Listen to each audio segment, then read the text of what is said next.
पुढची मोठी बातमी, मनसेचे अध्यक्ष राज ठाकरे यांनी आज उपमुख्यमंत्री एकनाथ शिंदेंची भेट घेतली। या भेटीचं कारण अद्यापही अस्पष्ट आहे, मात्र दोन्ही नेत्यांमध्ये 20 ते 25 मिनिटं चर्चा देखील झाल्याचं कळतंय। या भेटीमध्ये एकनाथ शिंदे यांच्यासोबत खासदार श्रीकांत शिंदे देखील उपस्थित होते। ही भेट सदिच्छा भेट होती की राजकीय होती या संदर्भात स्पष्टता नाहीये। मात्र या दोन्ही नेत्यांच्या भेटीमुळे राजकीय वर्तुळामध्ये वेगवेगळ्या चर्चांना उधाण आलंय।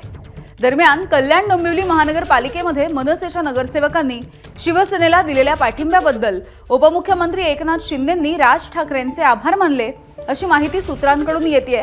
सोबतच मनसेचे अध्यक्ष राज ठाकरेंनी उपमुख्यमंत्री एकनाथ शिंदेंना महापालिका सभागृहामधल्या कामकाजामध्ये मनसे तुम्हाला सहकार्य करेल असं आश्वासन दिलं असंही बोललं जात आहे।